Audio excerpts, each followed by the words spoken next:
औज़ुबिल्लाहि बिस्मिल्लाहिर्रहमानिर्रहीम। अस्सलाम वालेकुम व्यूअर्स। अच्छा व्यूअर्स, लास्ट वीडियो में उन्होंने डिस्कस किया था कि जी ओपन बायोमेट्रिक जो है उसका प्रोसेस क्या है, यानी कि ओपन बायोमेट्रिक को हम विदाउट चालान जनरेट किए हुए उसको कैसे हासिल कर सकते हैं अपने मोबाइल फ़ोन से। तो अगर वो वीडियो आप लोगों ने नहीं देखी है तो उसका लिंक नीचे डिस्क्रिप्शन में मैं दे दूंगा, उधर से देख लीजिएगा। आज की वीडियो में डिस्कस करेंगे कि जो ओपन बायोमेट्रिक है उसको एक दफ़ा निकलवा लेने के बाद फ्री ऑफ कॉस्ट आप कितने टाइम के लिए उसे यूज़ कर सकते हैं, कितने टाइम के बाद उसके ऊपर कितने एडिशनल चार्जेस होते हैं और कितने टाइम के बाद उसके एडिशनल चार्जेस डबल हो जाते हैं, और बायोमेट्रिक जो है वो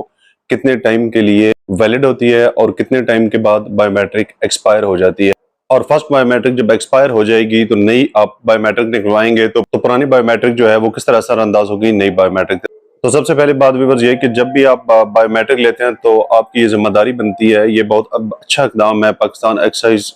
डिपार्टमेंट का कि जी उन्होंने ओपन बायोमेट्रिक का ये रूल इंट्रोड्यूस करवाया है, क्योंकि इसके अलावा बहुत ज़्यादा परेशानी आ रही थी बहुत सारे लोगों को, स्पेशली उन लोगों को जो कार डीलर हजरात हैं या जो कारों का काम करते हैं मुख्तलिफ कैटेगरीज में। तो बायोमेट्रिक निकलवाने के बाद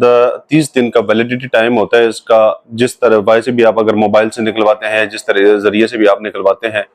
तो 30 दिन के अंदर जो है उस बायोमेट्रिक को आप फ्री ऑफ कॉस्ट यूज कर सकते हैं ओपन बायोमेट्रिक को, यानी खुद भी आप अपने नाम पे भी ट्रांसफर करवा सकते हैं गाड़ी, या किसी और के नाम पे भी ट्रांसफर करवा सकते हैं।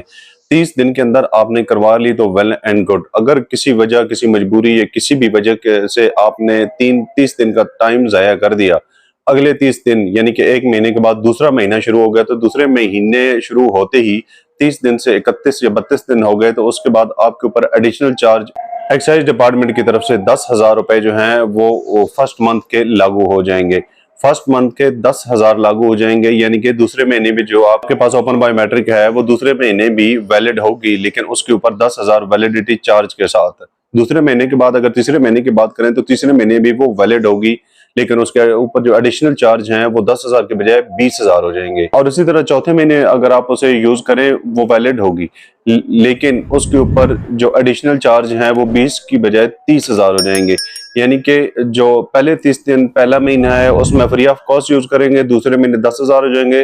तीसरे महीने 20,000 हो जाएंगे, और चौथे महीने में जाके वो 30,000 हो जाएंगे। और अगर चौथे महीने भी आप उसे नहीं करते हैं यूज, तो 4 महीनों के बाद वो बायोमेट्रिक जो है वो एक्सपायर हो जाएगी। जब वो एक्सपायर होगी उसके बाद आप नई बायोमेट्रिक निकलवाते हैं। नई बायोमेट्रिक, अब स्पेशली जहां यहाँ पे ध्यान से सुनने वाली बात है कि 4 महीने जब आप उस ओपन बायोमेट्रिक को यूज नहीं करते हैं, इंक्लूडिंग 1 मंथ जो फ्री ऑफ कॉस्ट था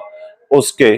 अगर आप उस बायोमेट्रिक को यूज नहीं करते हैं वो एक्सपायर हो जाएगी। उस एक्सपायर बायोमेट्रिक के बाद आप जब नई ओपन बायोमेट्रिक निकलवाते हैं, नई ओपन बायोमेट्रिक का प्रोसेस भी निकलवाने का सेम ही होगा, लेकिन उसमें फर्स्ट मंथ जो है वो आपको फ्री मिलेगा, लेकिन उसके साथ जो पीछे वाले 30,000 रुपए आपके ऊपर एडिशनल चार्जेस हैं वो उसके साथ लगेंगे। यानी कि आप फर्स्ट मंथ में भी करवाएंगे वो फ्री भी होगा, लेकिन वो जो पीछे वाली बायोमेट्रिक आपकी एक्सपायर हो चुकी है, 4 माह आपने यूज नहीं की है, या किसी ने भी किसी वजह से वो यूज नहीं किया है, तो वो एडिशनल चार्ज गाड़ी जब भी ट्रांसफर होगी तो वो उसके साथ लाजमी तौर पे लगेंगे। चाहे ये ओनर के लिए भी और बायर के लिए भी, दोनों के लिए है कि अगर ओनर गाड़ी सेल करते हैं, किसी वजह से वो गाड़ी वापस आ जाती है, या जो गाड़ी का वो सौदा हुआ है वो नहीं होता, ओपन बायोमेट्रिक निकलवा के दे देते हैं, तो ओनर को ये चाहिए कि जरूरी है कि उस ओपन बायोमेट्रिक को विद इन अ मंथ उसको यूज कर ले। अगर वो उसे यूज नहीं करता तो उसके ऊपर वो एडिशनल चार्ज जो है वो 30,000 आहिस्ता आहिस्ता करके पूरे हो जाएंगे, यानी फर्स्ट मंथ, सेकंड मंथ और थर्ड मंथ इस तरह करते करते, क्योंकि वो कहेगा मेरे नाम पे तो गाड़ी है, मुझे कोई टेंशन परेशानी नहीं है, लेकिन उसमें ओपन बायोमेट्रिक के 30,000 जो है वो उसके ऊपर ड्यू हैं। ठीक है, अगर वो 4 महीने उसे यूज नहीं करता तो। उसके बाद सवाल ये बाकी रह जाता है कि जी ओपन बायोमेट्रिक निकलवाने के बाद ओपन बायोमेट्रिक जो ओनर है वो कैंसिल करवा सकता है या नहीं। तो जी अगर आपने वो ओपन बायोमेट्रिक कैंसिल करवानी है तो उसका लंबा चौड़ा प्रोसेस है। उसके लिए आपको जो एक सीरियस कोई इशू हुआ है, कोई केस हुआ है, तो उसकी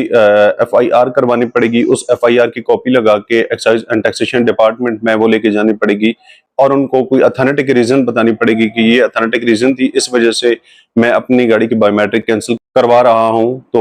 वो एक लंबा चौड़ा प्रोसेस है, हो जाती है, लेकिन एक लंबे चौड़े प्रोसेस के बाद तो इसलिए जरूरी है कि हर काम हर कदम सोच समझ कर लें